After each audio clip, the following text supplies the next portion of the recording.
welcome back to the Citizen channel and our story of the game. A look back at City 2, Villa 1. That'll do, won't it? 8 p.m, 22nd of April 2025, match day 34. Yes, a lighter look where possible, a serious look as well where needed. We'll have a look back. My prediction for this one was 3-1, so slightly out, but I'll take it. I'll take 2-1.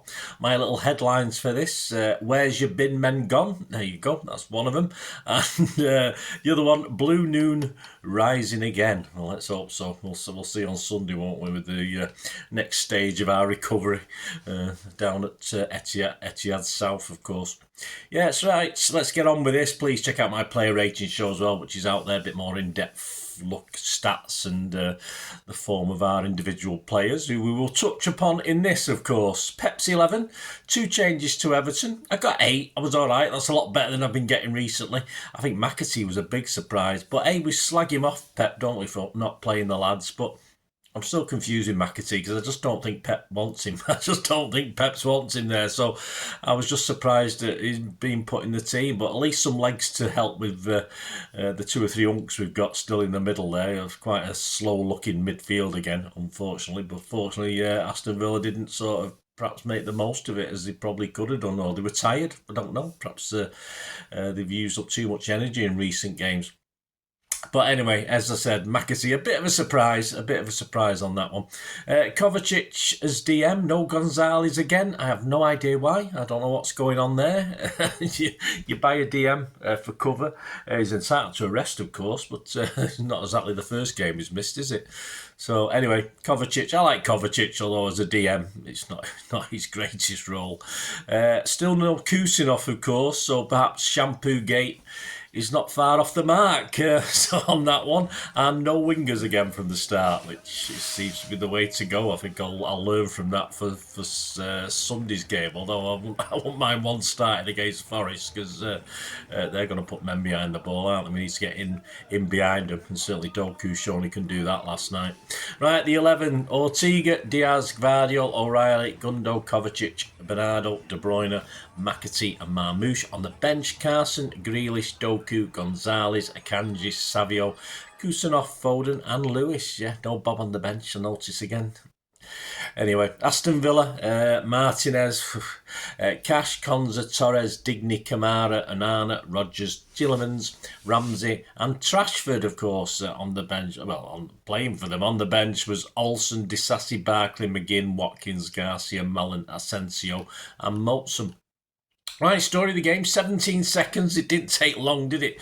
Trashford twists and turns past Diaz down that inside left channel before threading. I don't think he did too much wrong. A shot across Ortega, it hit the base of the right-hand post, fell nicely back to Stefan, of course. An early let-off, and this sort of belied, for me, the general negativity that Villa played with for most of the game. Not all of the game, but most of the game. My little verdict on that, I think we just caught napping. Trashford did really well. We know he's got that skill. And apart from striking the post, it was near perfect from him. 7 minutes though, it's City 1, Villa 0. Diaz switches the ball over to the far side to Marmoush, who torments and jinks against Cash down the left. And a deflection off the heel of a defender. Sorry, I can't quite catch who it was. And it's sort of hit home by Bernardo, meeting the ball about 8 yards out. Martinez does not cover himself in glory. He tries to parry it, but only sort of helps the ball into the bottom corner. I've heard a couple of guys say it perhaps should have been an own goal, but I'm not having that. He appeared to claim that McAtee, who's actually stood behind him in the goal, inside the goal, had distracted him.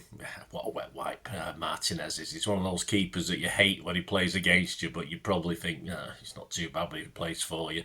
My little verdict, the keeper should have seen and done better with this, shouldn't it? It was awful. It was awful from, I do rate him as a keeper. I mean, Bernardo hit the target, which is all we ever asked. At least make the keeper do some work, and he worked very badly, thankfully for us. And happy for Bernie that he got the goal. I say a little bit of help, but we'll take it. I don't think it's been took off him, has it? So I think it's classed as his goal, which I think is fair enough. And then not long after, of course, a penalty to VAR within 9 minutes, about 16th minute. I mean, play continued afterwards because there didn't seem too much in it at the time. Of course, we're up the other end, so didn't get the greatest look. But VAR couldn't wait, could they, to jump in and tell the referee to go over to the monitor. So, there's only going to be one decision. For me, there wasn't enough in it for them to say yes, it was a clear and obvious error, but they seem to change the rules depending who's playing and when they're playing. Ramsey sort of entered the box down that inside left channel, and he got ahead of Diaz, who, of course, Núñez was flying back, who'd actually made an error in the first place, further up the pitch. Diaz did clip him slightly with his knee. It was a sort of knee-to-thigh contact. He was trying to sort of get out of the way. It wasn't deliberate. So there you go. Yeah, Núñez had misplaced a pass deep in Villa territory, but of course Villa broke at pace and we were on the back foot all the way, backpedaling from them. Bit soft, my verdict's bit soft, bit clumsy. Seen them given, but mainly not. But of course, against us, probably yes, and it did. 18 minutes, of course, it's 1-1. Yeah, no, I'm not going to blame Ortega. I just wish someone would, I don't know. It's like our set piece coaches. I'm sure. Do we have a coach and analysis of penalties? Because that's Rashford's favourite side. I think that side. I don't like the stuttering run ups. I think they should be banned for a start. But Ortega just is sat down by him. It's just poor from Ortega. I mean, to me, that was going to my left all day long. I would have stood up as long as I could and then gone left. And he hit it right in the corner, but he didn't hit it with lots and lots of pace. So, I know an attempt by Ortega going to his left, he might have stopped that. But as I said, it's like our set-piece coaches. It just leaves me frustrated what City do and don't do on these sort of things. But anyway, Ortega looked embarrassed, was left embarrassed by Rashford, and he was more than happy. So, as I say, personally, I'm probably getting to that all day long in the old days when I was at my peak, but hey, there you go. You can't go back, can we? Pep booked for whinging about the penalty in the first place. It's not so much whinging. You can't say, Ortega can't get blamed, but I just wish we did a little bit better from these things. 23 minutes, a sort of KDB glancing header. A little bit easy for the keeper, sort of foot or two either side. It would have caused problems. Perhaps Kev could have got a better glance on it, but he did all right. It just didn't work. 37 minutes, O'Reilly whipped a crossing from the left. And Marmoush heads over from 6 yards. He needed a bit more calm there from our Egyptian, a bit of a head like a sheriff's badge, as we used to say in the old days. A bit more calmness from our Egyptian, and that would have been a goal for sure. Plus 4 minutes injury time, no further worries for the scorer, so we went in 1-1. Second half, again, a lack of ambition from Villa. City podded and poked without too much coming from it. 56 minutes, KDB finds Diaz from a corner, but his shot into the ground is blocked by Kamara for another corner, although we were pretty useless. I don't think Kevin should be taking corners anyway. And chances were few and far between. 59 minutes, Marmoush breaks loose, but KDB picks it up. Sorry, it breaks, and Marmoush broke and then sort of lost it, but KDB managed to pick it up in his own half, and he sent a lovely through ball into the path of McAtee, who gets ahead, times his run perfectly. He's onside. He takes a couple of touches of the ball, and it sits up nicely as he attempts to lob Martinez from just outside the box. And so unlucky, he was really unlucky to see it go wide, about a yard wide of the far post. He didn't do too much wrong. Great ball from KDB. Pep collapses on his knees, I think, as we all did. I mean, I think watching it on replay at the game, you don't realise how close it was from that up the other end. But just unlucky all round. Great from KDB, and unlucky really for McAtee. That would have sort of really raised his level in this game. 63 minutes, a rush of blood to Ortega. Yes, he does his sort of inner Ederson. We've seen Ederson do these things, usually a bit more on the positive side, though. He rushed out as Rashford latched onto a through ball. But of course, Ortega does manage to push him a little bit wide, but he shouldn't have really come in the first place. I don't think Diaz was very happy. It was probably poor from Ortega. There's no need for him to commit himself like that. So, yeah, it was a bit of an error. We got away with it, so that's fine. But on another day, we might not have done. 70 minutes, Guardiola's in the book after catching Tielemans with a late tackle. 74 minutes, Núñez crosses long from the right. O'Reilly heads back across goal. Gundo cushions it down for Marmoush. Nice little move, but he sort of misses it wide left, I think. Does someone else need a bit of shooting practice, Mr. Marmoush? Of course, Savvy is another one, so perhaps Savvy and Marmy back for extra practice it is then. 74 minutes, McAtee off, Doku on. Another cameo, which was to change the game. A yellow card for Núñez on 77 minutes, who seemingly took a liking to McGinn's shorts. Yeah, he wanted to to have him himself. 80 minutes, yeah. De Bruyne sends Doku dribbling at pace down the left with a nice pass. He sort of makes a little bit of a mess of it, but the ball eventually worked left to right for Gundo, who slipped Marmoush clear down the channel and into the box. Marmoush, lovely finish. Unfortunately, he was about a yard offside. I mean, Moushi needed to be more switched on to what was going around him. He was sort of hovering in an offside position as the ball was being played around. He should have really perhaps been a bit more alert to that and come back onside. But it was a lovely finish, but didn't mean anything, of course. 86 minutes, Bernardo gets a yellow from Pawson for whinging a little bit too much, no surprise. 5 minutes injury time, we think this is going to drag out to nothing, don't we? But happy days, it ends. It's City 2, Aston Villa 1, 93-21 this is, 93rd minute and 21 seconds, that's not bad, is it? Brings back some good memories. Doku takes Disasi, was it, down the left in a sort of foot race, beats him. Wins it, reaches the edge of the box, and over the other far side, like shit off the shit of a shovel baller he is. Nunes even shouts for it. He even puts his arm up, so he wants it. He definitely wants it.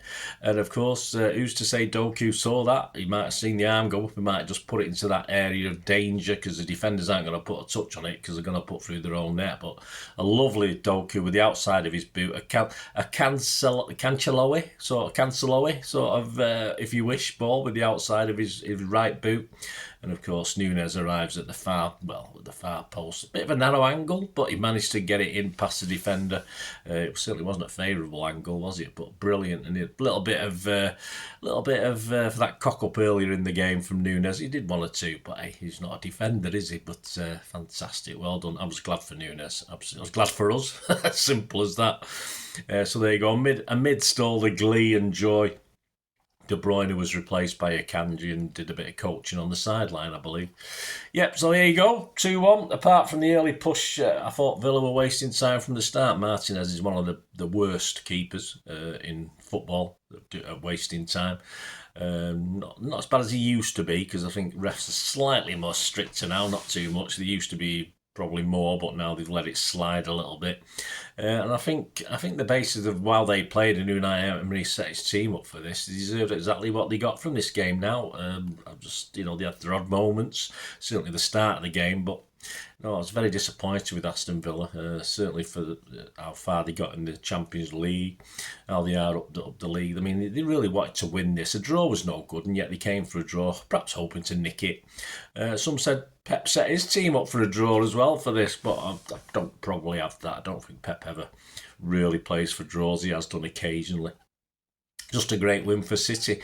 The stats, City 14 shots, 7 on target. They had 6 shots, 3 on target. We had 62% possession. 478 passes there, 301. Pass accuracy, 89%, 2 or 3% down on what I'd love to see. 81% from Villa. 9 fouls from us, 10 from them. 3 yellows each. 2 offsides each and 10 corners from us, which were all pretty crap, and 2 for them. Yeah, the table, we sit third now, but of course Forest, Newcastle and Chelsea all behind us have a game in hand. Forest are a point behind, Newcastle are 2 points behind, but Chelsea, even if they win the game in hand, are still behind us. So with 4 games, very winnable, certainly the next 3 very, very winnable to come.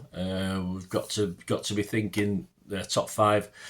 We should be able to do it. I believe some of the others like Forest, Newcastle and Chelsea will be playing off against each other as well in the last 4 or 5 games. So positive, a lot of positivity. On to Wembley with a bit of momentum. Let's hope we can keep on that momentum. I think it's one defeat in the last 10 games, so we're on a bit of a roll. Some of the Wednesday headlines in the papers. The Mail back page, Jack Gorn, Pep's Euro lift-off. Inside, Jack Gorn writes, redemption for Nunes as he puts City in the box seat. iSport back page, Nunes nicks it. Inside, Ian Whittle, Nunes leaves it late as nervous City take huge step towards Champions League. I don't think particularly know. We've been there, done it before. All right, some of these players haven't, but a lot of the. I don't think there's a lot of nerves. It's just how City are. We're not quite at it. And I thought we did all right. Daily Mirror back page, David McDonald, New Moon. Inside, Andy Dunn. That'll do Oos nicely like that. That's right. That's sort of a clever one. That probably too clever for its only good. That headline. That'll do us. That'll do us nicely.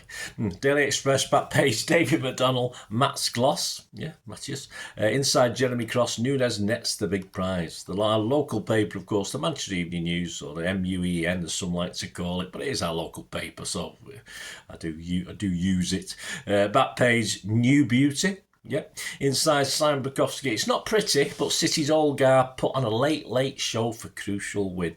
We do. And a little subheading. Doku is best in the world.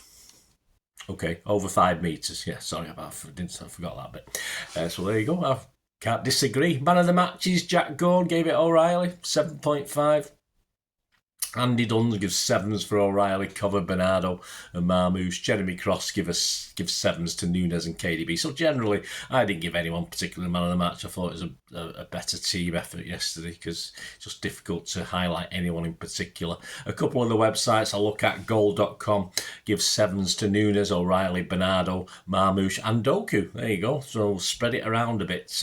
And One Football, though, was quite convincing. It was Bernardo with an 8.5 out of 10. It's usually very kind, One Football, anyway, with the ratings, so it doesn't surprise me particularly. Well, there you go, guys. Thanks for joining me. Hope you enjoyed that little look back at the game. Let me know your ratings. Let me know your thoughts. Check out, of course, my City player ratings already for this game, which are already out there. And very soon on Friday, I don't know when you're watching this, but Friday before the Sunday, I'll have the Pepsi 11 out for City versus Forest. Could be an interesting team selection for this one. Again, we've got a gap till the next game, so you don't have to worry about resting anyone. But it'd be interesting to see, people like Foden come into the reckoning and Bob comes back in with a chance, stuff like that. So it'd be very interesting. But join me for Pepsi 11. We'll have a look at how Forest have done, how they got there, and what they've been up to. Yeah, they've scraped another win over the weekend after a bad loss. So a bit up and down, aren't they? A bit up and down, Forest. But we'll check them out and we'll come up with a Pepsi 11 to hopefully get us back to Wembley for a final. So there you go, guys. Thanks for watching. Please, if you do like what I try and do on this channel, I'll try and be a little bit different to everyone else out there. I mean, I don't do watch-alongs because generally I'm at the game, so I can't do stuff like that. But if you want to help support this channel, I'm always very, very grateful for any help you can give me, and there are different ways of doing that. And if you do want to help me going forward, guys, it'd be much appreciated. All I ever ask is you keep watching and listening. I hope you enjoyed the feature, and if you can support me through the subscription, if you can subscribe, guys, that'd be wonderful if you've not already done so. We do actually have memberships at the moment, just 99p a month, so you get access to all my City stuff, including all the history vlogs, dozens and dozens not been published yet that you get immediate access to, and every time I do a edit and do a vlog, you get immediate access to it as well. So you can have a copy of scripts as well if you want any hard copy of the sort of things I do on matches and teams and managers and players, etc, etc. So if you can join the membership, that'd be wonderful. We do fine. And if you want to support the channel just by watching the ads, that helps. Watch the ads, let them play through while you just have to check your phone or something, let it play out. And of course, if you follow any of the links, that always works as well. You follow a link to one of the ads and you fancy something. I've done it myself. I've followed a link and actually purchased something from another organisation. But it can happen. It can happen. Not all ads are stuff you're not interested in. And of course, if you can give us a like, guys, that's be absolutely fantastic. All likes are much appreciated. Anyway, thanks for watching. Until the next time, of course, I only ever ask one thing, don't I? Please, I ask you all to stay safe, especially you Blues. Until the next time, come on, City. Bye for now.